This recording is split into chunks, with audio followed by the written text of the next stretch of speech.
Cabrini, quais foram os momentos mais tristes da sua carreira jornalística? Como é que você fez para informar que o piloto Ayrton Senna estava morto no dia 1º de maio de 1994? Você fez várias entradas ao longo da programação da Globo. Você lembra como é que foi isso? Você chegou a ver o corpo dele lá no hospital? Você chorou no dia ou na hora? O que você aprendeu com o Senna e o que ele aprendeu com você? Mas nem tudo eram rosas, né? Às vezes tinham os atritos, não tinham?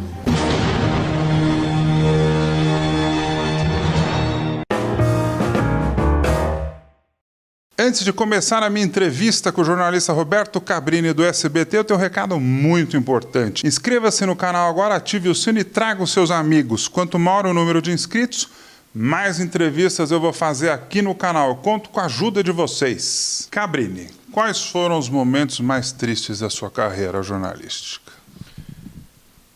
O anúncio da morte do Ayrton Senna foi um momento muito desafiador. Eu tinha uma relação de amizade com ele, além de uma relação profissional muito bacana.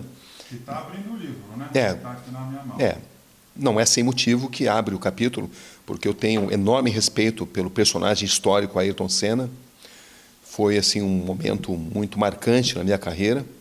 Eu viajava o mundo e tudo que ele falava era notícia. Ele era um homem de profunda determinação, muita sabedoria, enfim, um momento de muita dificuldade. As coberturas de guerra, né? as coberturas de investigação, onde a gente passava meses, por exemplo, atrás de fugitivos da justiça ou atrás de elementos de uma matéria investigativa, porque tem muita gente que não quer que você chegue ao bom termo de uma investigação, né? Existem muitos obstáculos, não faltam inimigos da verdade. E essas pessoas tentam criar todas as formas de problema para que você tropece, para que você desista, para que você não complete a sua missão. Como é que você fez para informar que o piloto Ayrton Senna estava morto no dia 1º de maio de 1994? Você lembra exatamente desse dia? Olha, foi o fim de semana mais sombrio de toda a minha experiência cobrindo Fórmula 1, foram 4 anos de cobertura. Foi o mais sombrio da sua vida? Dá para se dizer que sim, pela sequência, né?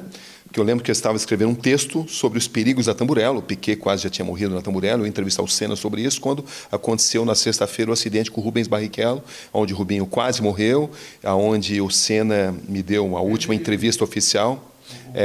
Ele decolou, né? E ele escapou assim por um milagre mesmo, né? E o Senna ficou totalmente transtornado depois de ter visitado o local onde o Rubinho tinha se acidentado. E ele deu a última entrevista, porque no sábado, quando morreu o Ratzenberger, ele conversou comigo, mas não quis gravar, mas ele me confidenciou que o Ratzenberger tinha morrido na pista e não no hospital, conforme oficialmente foi divulgado. Ele disse que se fosse divulgado que ele morreu na pista, não poderia acontecer o fim de semana de corrida, porque pela lei italiana, quando acontece uma fatalidade, quando acontece um sinistro, como eles chamam, o evento tem que ser automaticamente paralisado, sumariamente paralisado. Ou seja, o fim de semana que matou Ayrton Senna da Silva jamais poderia ter continuado, o Senna não deveria ter morrido, porque a corrida não deveria ter sido realizada.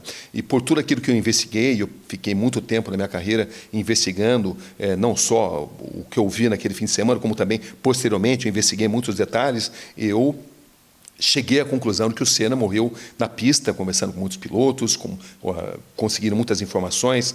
A própria imagem do on-board camera, que é a imagem feita dentro do carro mesmo, que foi escondida pelo establishment da Fórmula 1. O Bernie Eccleston só concordou em me divulgar, em me mandar a fita depois que eu o coloquei contra a parede, mostrei que eu tinha todas as informações, todos os indícios de que aquela imagem existia.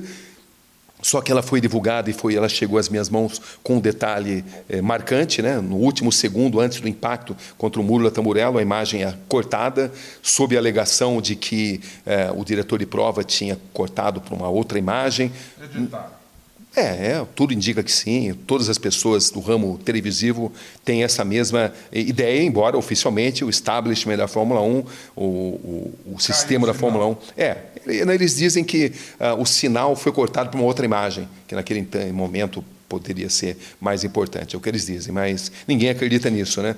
Enfim, houve uma série de tentativas de manipulação naquele fim de semana de corrida, né? O próprio Bernie Ecclestone depois deu indicações de que ele tinha morrido na própria pista, a Betísia Assunção também deu indicações de que isso aconteceu, mas é preciso lembrar, né, o repórter ele tem que divulgar as suas convicções, seus indícios, mas tem também que divulgar o oficial. Oficialmente, a Maria Fiandri, por exemplo, que é a chefe do setor de reanimação, até hoje ela sustenta que o Senna morreu no hospital, que o Ratzenberger morreu no hospital. Essa é a informação oficial que existe. Teve tantos indícios, né? Teve o acidente do Rubinho na sexta. Sim, do Ratzenberger no sábado. A morte do piloto no sábado. Por que o Senna correu? Eu lembro que teve uma reunião, inclusive, dos pilotos. Não teve uma reunião dos pilotos? Sim, eles chegaram a cogitar não correr, mas o Senna, no fim, ele foi levado a acreditar que tinha que correr. Era também um piloto sob pressão, porque tinha feito um esforço muito grande para pilotar o Williams, porque ele era o melhor piloto e se sentia no direito de pilotar o melhor carro. Só que no ano que ele vai para o Williams, a Williams não faz um bom projeto. Era um carro desequilibrado, um carro onde a equipe precisou fazer mudanças drásticas, improvisadas, porque ele estava muito desconfortável dentro do próprio cockpit e a coluna de direção se rompeu, ao que tudo indica, por causa dessas mudanças. Essas mudanças foram determinantes, o que não significa que o Williams tenha culpa, mas isso acarretaria um problema bem sério para a equipe no momento do julgamento das razões do acidente. O Senna concordou em pilotar o carro naquelas condições, mas de qualquer maneira ele se sentia sob pressão, porque para ele era muito difícil divulgar publicamente que a Williams tinha errado no projeto. Ele pilotava o carro que ele sempre sonhou pilotar, pelo menos nos últimos anos, mas no ano que ele entra na Williams, a Williams erra o projeto e o carro do arquirrival dele, naquele momento, o Michael Schumacher, a Benetton, era um carro melhor. Era um carro também que tinha alguns aspectos em que burlava os regulamentos, isso era uma coisa muito questionável na época, mas o fato é que o Senna, ele fazia sua terceira corrida, nas duas primeiras ele foi pole position, não conseguiu completar nenhuma das corridas, então ele se sentia sob enorme pressão para vencer uma corrida, para ter um bom resultado, somando-se a isso os problemas que aconteceram naquele fim de semana tão sombrio, né, com o acidente do Rubinho, a morte do Ratzenberger, você tinha o Senna totalmente diferente daquilo que ele estava acostumado a se apresentar em cada fim de semana de corrida. Mas ele era profissional. O Senna, ninguém poderia prever que isso iria acontecer. É muito cômodo agora, depois que tudo aconteceu, a gente achar que ele teve uma premonição. Eu não acredito nisso, sinceramente. Eu acredito, sim, que o Senna estava muito tenso, que o Senna estava desgostoso por causa dos acidentes, as modificações que os pilotos achavam que deveriam ter ocorrido em termos de segurança em vários pontos de Imola não tinham acontecido, mas, além disso, também os acidentes e a própria situação dele de pressão o deixavam numa situação muito desconfortável. Então, era uma somatória de fatores. Você está gostando da minha conversa com o jornalista Roberto Cabrini do SBT? Então mande agora seu comentário aqui no YouTube ou mande a sua mensagem pelo Twitter com a hashtag CabriniComBonfá. Você chegou a ver o corpo dele lá no hospital? O corpo dele passou diante de mim, estava coberto, depois me mostraram uma foto, uma pessoa, sempre existem exploradores, tentou negociar aquilo, a gente não comprou, porque não acrescentaria nada, seria um desrespeito, mas, enfim, o Senna, ele morreu por uma incrível somatória de fatores onde ele teve uma sorte muito ruim, porque o Senna tinha apenas e tão somente uma perfuração no crânio, acima da sobrancelha. O resto do corpo estava intacto.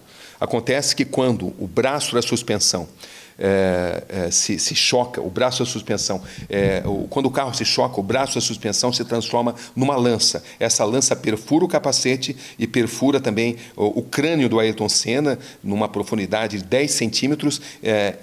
Esse braço da suspensão que se transforma numa lança entra e sai e faz uma perfuração quase que cirúrgica. Se não fosse assim, o Senna teria saído andando do acidente, estaria com tontura, evidentemente, atordoado, mas não teria provocado a morte dele. Acidentes semelhantes aconteceram no decorrer da temporada e não foram fatais. É que ele foi vítima de uma somatória de fatores aonde ele teve muita falta de sorte. Vamos relembrar esse dia 1º. Você fez várias entradas ao longo da programação da Globo. Você lembra como é que foi isso? Lembro, eu fui um dos primeiros jornalistas a chegar no Hospital Maggiore de Bolonha, por tudo que eu tinha visto no autódromo. Eu senti que não tinha esperança. Encontrei... Você sentiu mesmo? Senti. A hora que você viu o acidente, você falou, Senna morreu? Tive essa nítida impressão, com certeza. E isso se confirmou pela postura dos médicos. Eram médicos que falavam num estado desesperador, mas se mostravam mais preocupados em dar longas entrevistas coletivas do que assistir a um paciente supostamente lutando pela própria vida. Quem está lutando pela própria vida, os médicos, esse paciente, não vão ficar dando entrevista, né? E eles davam entrevistas longas, quando, teoricamente, deveriam estar ali do lado do paciente. Então, todas as indicações eram de que ele tinha morrido. Então, era apenas adiar o inadiável, né? Que era o anúncio da morte dele. E eu me preparei para anunciar como se fosse a morte de um ente querido, como se todo brasileiro estivesse perdendo um irmão, o pai, o filho, um ente querido, coletivo, porque o Senna representava isso para o público brasileiro, para o público italiano, para o público japonês e para outras partes do mundo também. Mas esses 3 países realmente eram muito especiais, né? Aquilo que o Senna representava enquanto personagem. Então, eu me preparei psicologicamente. O fato de você estar numa missão jornalística serve para te dessensibilizar um pouco, mas ao mesmo tempo eu sabia que eu tinha que demonstrar uma certa emoção, porque era a minha forma de mostrar respeito ao que estava acontecendo. Então, às vezes, as soluções mais simples são as mais sábias. A frase que eu usei até hoje as pessoas lembram, com carinho e respeito, né, diante daquilo que era inevitável. Morreu Ayrton Senna da Silva, uma notícia que a gente jamais gostaria de dar. A frase deu a dimensão do tamanho da nossa perda. Você chorou no dia ou na hora? Não, vinha chorar depois que acabou a cobertura. Aí, como sempre acontece, né? Quando eu estou concentrado numa cobertura, eu sou muito focado no meu trabalho e só quando termina a cobertura que você desacelera e que você se permite a emoção. Você foi para o quarto do hotel e despencou, é isso? Demorou 3 dias. Demorou 3 dias, né, para realmente eu liberar a emoção que estava contida, porque eu fiquei assim incumbido de grande parte da cobertura, né?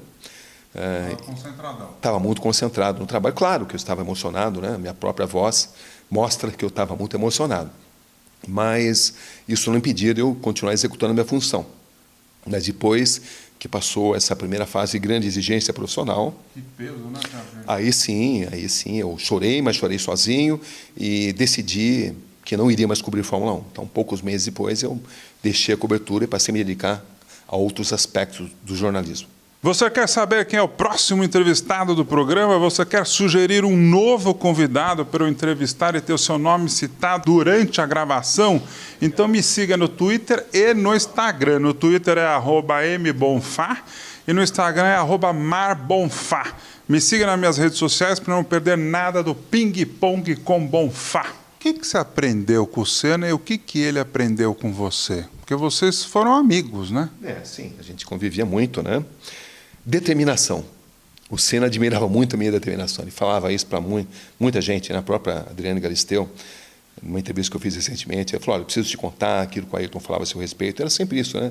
Ligado que ele me admirava muito a minha determinação de cobrir e de nunca deixar o meu emocional falar mais alto, enfim. Você é uma pessoa obstinada? Sim, ele falava sempre isso, né? E ao mesmo tempo era uma característica que eu admirava muito do Senna, né? Era um cara que se propunha à perfeição, sofria muito com isso, sofria imensamente com essa proposta dele de perfeccionismo, mas quando ele não estava tomado por esse sentido de perfeição, era um sujeito absolutamente adorável, bem-humorado, brincalhão, acolhedor, solidário. Mas nem tudo eram rosas, né? Às vezes tinham os atritos, não tinham? Tinha, eu lembro uma vez que ele estava para assistir na Williams, e ele não queria que ninguém comentasse, mas ao mesmo tempo eu era um jornalista, né? Eu procurava não misturar relacionamento com profissionalismo. Eu tinha que perguntar sobre a ida dele para a Williams, porque eu tinha essa informação. Então eu perguntei para ele qual foi o cardápio do jantar dele com Frank Williams. Ele deu um sorriso e falou um palavrão. Eu cortei o palavrão, pus o sorriso. E ele aquele dia ele me cobrou, falou, poxa, quase estraga o contrato, mas só que uma semana depois ele confirmou que estava indo para a Williams, e ele entendia, né? Ele entendia que eu tinha que ser profissional. Ele reclamava, mas depois ele entendia que eu tinha que ser profissional. E teve um dia também que ele te ajudou, que você ia perder uma matéria e ele te salvou. Como é que foi isso? Porque o meu primeiro ano cobrindo o Ayrton Senna foi pelo SBT, né? Eu tive na Globo em 3 etapas diferentes. Na primeira etapa, né, foi quando eu cobri a Copa do Mundo, depois virei correspondente, mas eu estava já 10 anos fora da Globo e a minha primeira cobertura de Fórmula 1 foi pelo SBT, onde na primeira corrida eu consegui credencial, mas nas outras corridas não me davam credencial, porque minha cobertura começou a marcar muito, né? Comecei a conseguir várias coisas exclusivas, começou a repercutir muito, e aí o establishment da Fórmula 1, o sistema não dava credencial, talvez a pedido de quem tinha os direitos no Brasil, não sei, mas o fato é que num determinado momento, num determinado grande prêmio, eu tinha feito uma cobertura fantástica, tinha tudo, eram furos de reportagem em sucessão, e o Pasquale, que era o coordenador de imprensa da Fórmula 1, ele me viu e ele saiu a toda velocidade para me tirar a gravação. Vou pegar a gravação. Foi lá, aí eu falei, Ayrton, segura isso aí. O Ayrton segurou a minha gravação, entendeu? Escondeu a gravação, aí quando Pasquale chegou, não encontrou nada, a matéria entrou no ar, enfim, o Senna era um pai muito parceiro, o Senna era um cara incrível, eu me lembro perfeitamente também, uma coisa que eu conto no livro, né, de um jogo de tênis que eu fiz com ele, e que... Quem ganhou? Eu ganhei, e aliás ele odiava perder, né, mas o fato que eu joguei foi um jogo em Portugal, numa quadra de grama, e ao redor da quadra de grama, que era até na casa da propriedade do Braguinha, que era um amigo do Senna, né? E tinha ali uma mata ali, né? E uma das bolinhas se perdeu nessa mata. E o Senna tinha um compromisso muito importante para o jogo. Ele não podia se atrasar. Ele tinha me contado isso, né? Mas só que uma bolinha se perdeu e ele tinha uma proposta tão determinada na mente dele, que tudo fosse perfeito, que nada poderia afetar a harmonia, que quando a bolinha se perdeu, acabou o jogo, ele ficou 40 minutos atrás de uma bolinha, porque no cérebro dele, não achar a bolinha afetaria o sentido de perfeição do mundo, do universo para ele. Nossa. Então, ele chegou atrasado no compromisso, mas foi lá, achou a bolinha. Aí, puxa, o Senna era milionário, podia comprar milhões de bolinhas que ele quisesse, né? Mas isso mostrava a personalidade. Ele era um cara que se comprometido com a perfeição.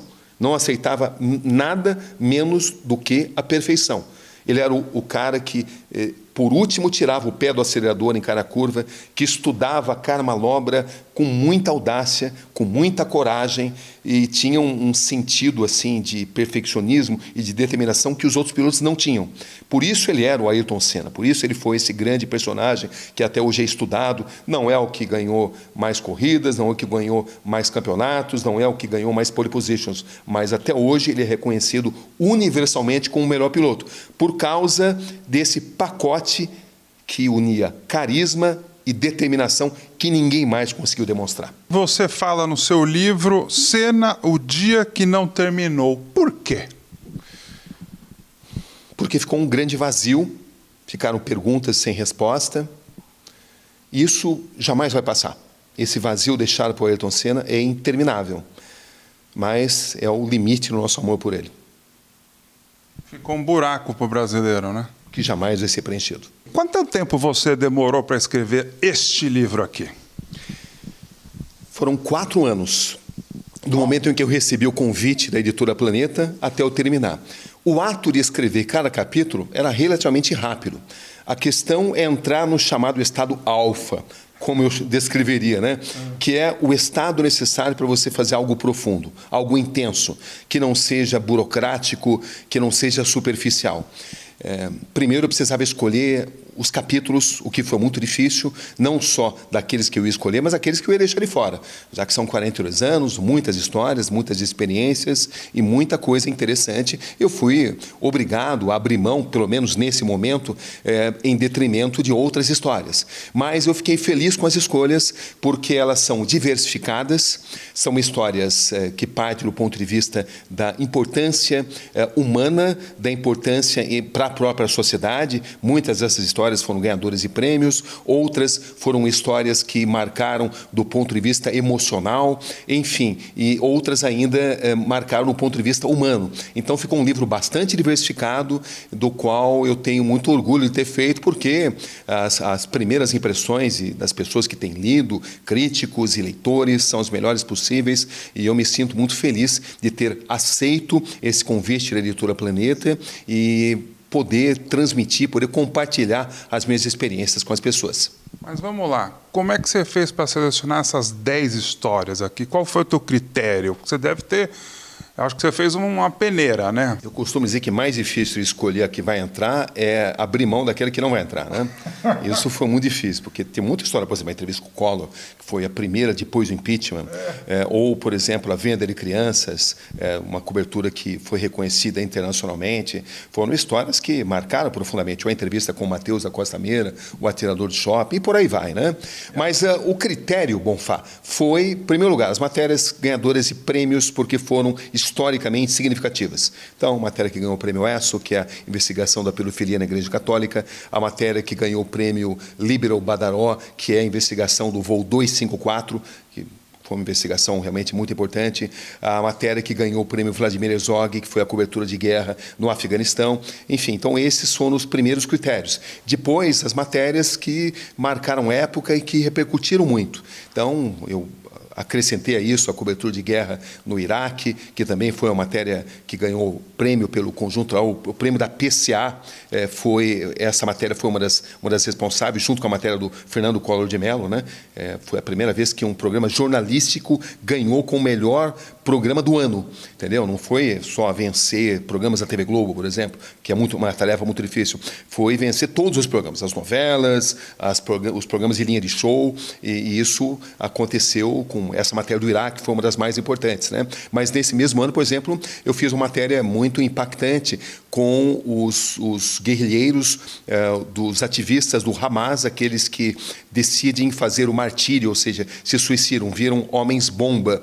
Essa é uma matéria que eu considerei, estive perto de incluí-la também, mas acabei não incluindo, porque havia outras igualmente importantes também. Então você está me dizendo que tem um segundo livro aí quase pronto? É bem possível sim, com certeza. É algo que eu estou pensando, né? Eu tenho projeto para outro livro, para outros livros. Eu gosto do ato de escrever, sinto que eu tenho coisas a compartilhar, e as pessoas curtem a maneira que eu escrevo, a maneira que eu conto histórias, né? Porque eu sempre digo que no final do dia nós somos contadores de histórias. Nesse livro também, é claro que eu não poderia deixar de incluir a minha experiência com Ayrton Senna, o fim de semana em que ele morreu, a convivência que eu tive com ele, não pude deixar de incluir, por exemplo, a entrevista que foi um grande jogo mental com o Fernandinho Beiramar, que foi muito desafiadora, o furo de reportagem com o Ben Johnson, que repercutiu internacionalmente, a matéria onde a gente fala sobre a finitude, os últimos minutos, os últimos dias da vida de um ser humano, no caso, uma mulher extraordinária, que teve inspiração na morte da minha própria mãe, né? Que parte da seguinte pergunta: o que muda na vida de um ser humano mediante a presença eminente da morte? E foi uma matéria realmente que marcou bastante. Então, o critério para escolher foi de repercussão e ponto de importância histórica, importância humana e por aí vai.